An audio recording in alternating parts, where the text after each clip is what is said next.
everyone. Okay. Welcome to Early Care Connection. I'm Izzy Greenberg. Today we have our resident panel of experts, Meryl Gay from the Connecticut Early Childhood Alliance and Ava Bermuda Zimmerman from Child Care for CT. We've got a number of updates to go through this morning on the legislative session, on Morning Without Childcare, on all kinds of things. So, so good morning. And also, yes, I'm seeing there was a snafu. You might not have gotten a reminder email this morning. We were waiting on a guest and it didn't materialize, and it doesn't really matter, but so sorry about that. I'm glad whoever's here, I'm glad you're here, and I'm sorry for anybody who is missing out, but we will, as usual, post the recording to the YouTube once this is over for anybody who might have missed it. Let me say thank you first to Sandra for providing interpretation and remind myself to slow down. We will use the chat for technical issues or to communicate with each other, and the Q&A for questions for the panelists. Okay, that's it for me. I'm going to turn this over to Meryl to start off with some legislative updates. Meryl? Okay, so this past week in the legislature was fairly busy. The Appropriations Committee passed an initial budget, and there's some interesting stuff in there. They stripped out the governor's general fund requests. So the big piece there is the $35 million for Care for Kids that is needed in order for the rate increase to go through and not to reduce the number of children on Care for Kids. So Care for Kids is budgeted at 23,000 children, and they have not taken kids off. The last batch of children taken off the wait list were people who applied in November and December of last year. There are currently over 1,600 children on the wait list. And unless that $35 million materializes, they will need to keep the wait list closed for a while to bring down the caseload.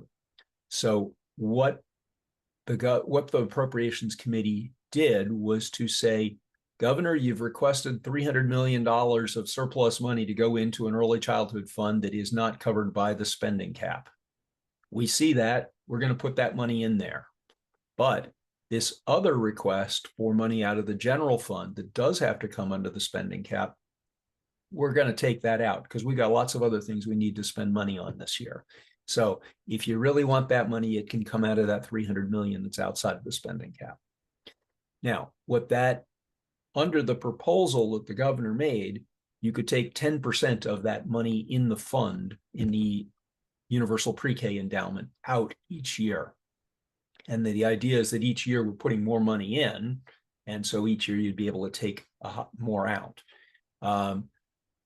The ranking member on appropriations, Tammy Nuccio, pointed out, so we're basically saying they can spend $35 million out of this. That's more than the 10% withdrawal rate that the governor proposed. And Senator Austin, the chair of the committee, said, yeah, we're not doing the governor's thing. We're going to change all that. So that's the context for the negotiations that are going on now between the legislature and the governor's office. This session has always been about the fact that they don't have enough money, enough room under the spending cap to fund all the things they feel like they need to fund. And so it's a pushing and pulling between the governor's office and the legislature about, is the governor going to give it all on any of those fiscal constraints to allow some more spending when we've got a big surplus? That was that Appropriations Committee budget saying, yeah, we can appropriate some of that surplus to an off spending cap line item, but you're going to have to take some of the stuff that you want from there instead of out of the general fund. That seems to be where they're going.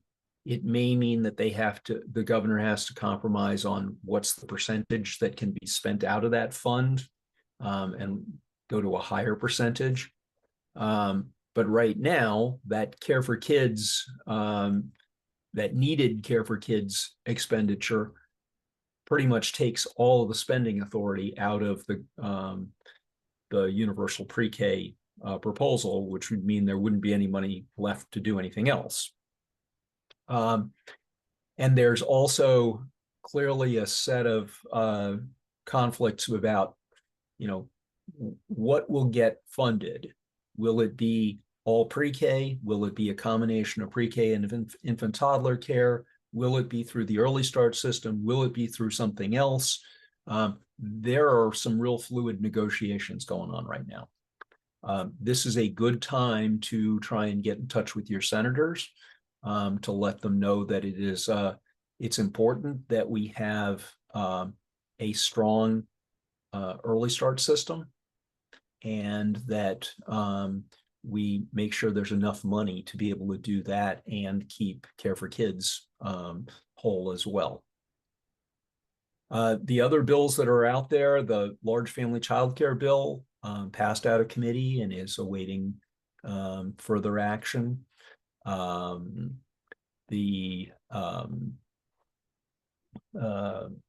to think, there was a bill around raising wages for early educators that has been moved into appropriations. I think it's still awaiting a fiscal note. But yeah, it's really in the next several weeks when these negotiations will be most active as they try and hammer out the budget. So let me hand it over to Ava to talk about Morning Without Childcare, and then we'll do some other announcements. Unless people have questions for me. Yeah, well, let me see if there's questions before I go into Morning Without Childcare. Let's see. No questions. Cool.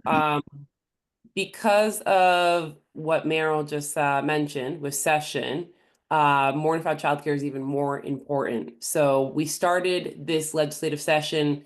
Let's use a kid analogy of games here. We started playing Red Rover, and we're doing really well, picking our team.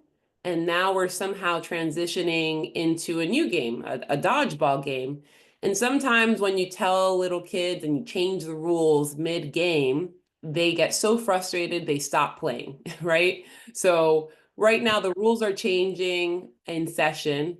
The results that we wanted are still for childcare. The legislative body, so the Senate, the House, and the governor are still all for doing something monumental with childcare, but the rules keep changing every single week. So in order for us to make it clear that we're not playing their games and we have very, very clear demands, we're doing actions, we're doing lobby days, advocacy days.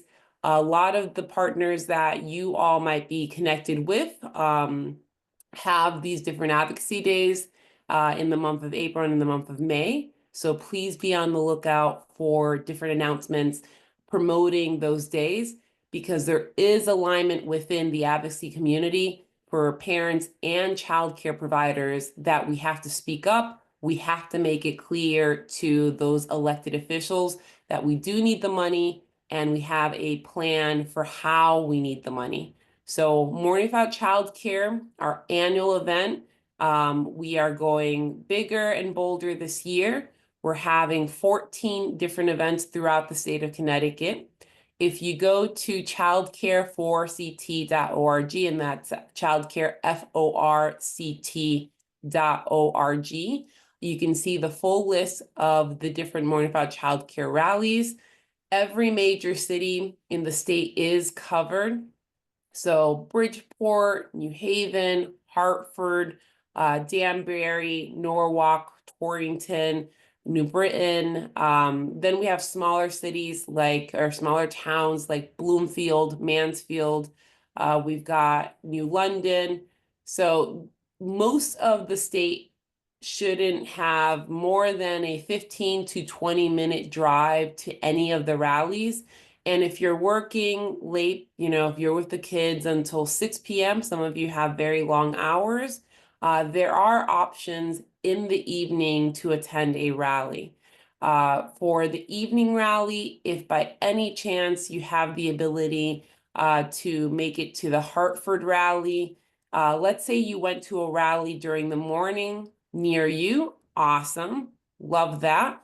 We also do have the Hartford rally, so if you have the ability to get out of work at 5:15, and you're not too far away from Hartford, the Hartford rally, we're starting at around 5:45 with the speaking program, probably 6:50, to give enough space for parents and providers to head on over. It's gonna be at the Capitol. We have confirmation that Commissioner Beth Bai will be there, and really showing her support this year, that she and the Office of Early Childhood really are advocating again for this new transformational proposal that the governor has for universal pre-K for the endowment.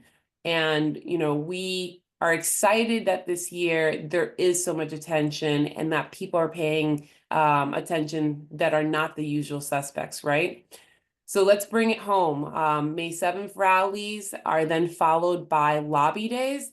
The full month of May, every single Wednesday, the month of May, we're going to be at the Capitol. We have sign-up times between 11 a.m. until 7 p.m.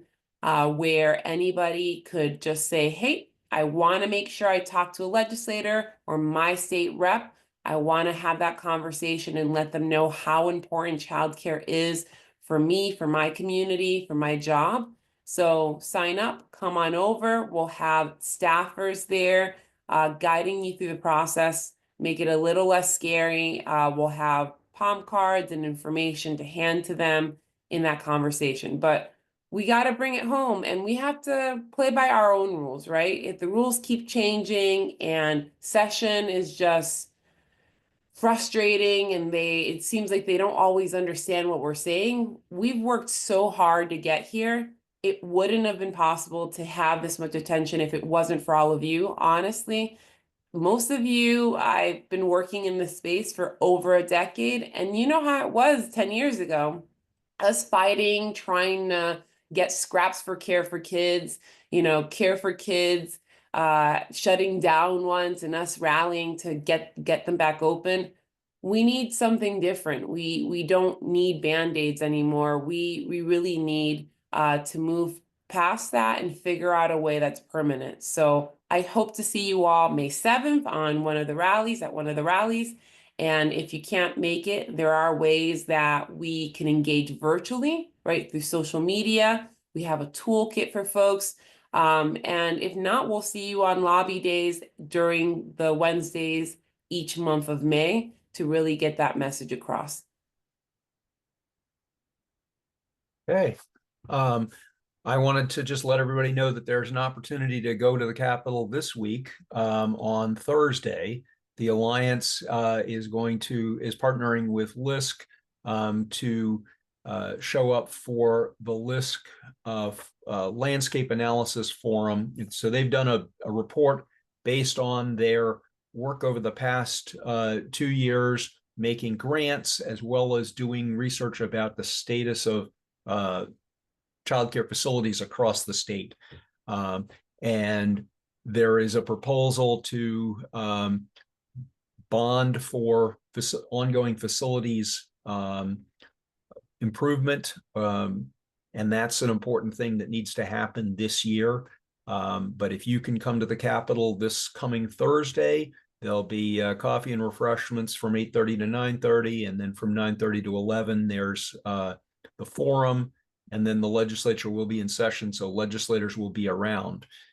If you're able to come, it'd be great if you could invite your legislators to join you at the LISC Forum. And we've got the link there in the chat to RSVP for that. It's very clear that programs in the state have had trouble maintaining facilities and making improvements to facilities. Lots of programs have just been struggling to pay the bills and keep their staff paid, and have not been able to put away money to, replace the playground when it needed to be built, much less, fix a roof or those kinds of things. So getting some facilities money is really important here. So if you can join us on Thursday, that would be great. I also want to remind everybody, a couple of weeks ago, we had folks from the Yale Center that I'm forgetting the name of, that is doing a study on Care for Kids and providers' perspectives on Care for Kids. So that survey is open until Friday. So they have built in a set of incentives. There'll be 95 gift cards given out to providers who respond to the survey. They're trying to get a good representative sample of providers who take care for kids, as well as providers who are not taking care for kids. They want to find out sort of what's your reaction to Care for Kids? How's it been working for you? If you're not taking care for kids, why you're not taking care for kids? So they really, if you're a provider, please do this survey. Let me stick the link into the chat. And The Tobin Center, Meryl? it's not the Tobin Center. No, it's Peer. Here, Tobin yeah. did the other study, right? Yeah. And let me just get back to that document where I have the link. While Meryl does that, just a reminder that Vanessa, thank you, Vanessa, she did put in the lobby day sign up for the Alliance meeting this Thursday for those who want to attend. So if you want to come to the Advocacy Day with LISC and the Alliance, Childcare for CT will also be there. The link is right there under Vanessa's name.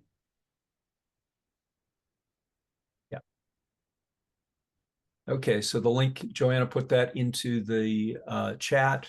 Please take a few minutes. If you click on it and go, oh, I already did this, don't do it again. You don't get a second chance at a gift card, just one. But it is really important that we get lots of, okay, somebody is saying the link says not available. Does that because maybe you've done the survey before? I'm not sure how that works. I just tested the link and the link is working for me. So maybe I just clicked on the link right now and it's working. Yep. Okay. I just clicked it and it, excuse me, and it worked as well. Yep, I did too. So Joanna, maybe you could share just the link by itself, or actually I can do that. Excuse me. All right, try that. Nope. Oh, maybe it's the phone. Yeah, who knows? This should work, and I'm clicking it to be positive. And I am clicking on a laptop, so I haven't checked Yep. on a cell phone. it comes up for me on a laptop as well. Okay. Christina has her hand up. Christina, I don't know if you have a question. You're welcome to join if so. Nope, maybe not. Okay, that's all right. Is that all we have for today? Did you guys have other stuff to talk about?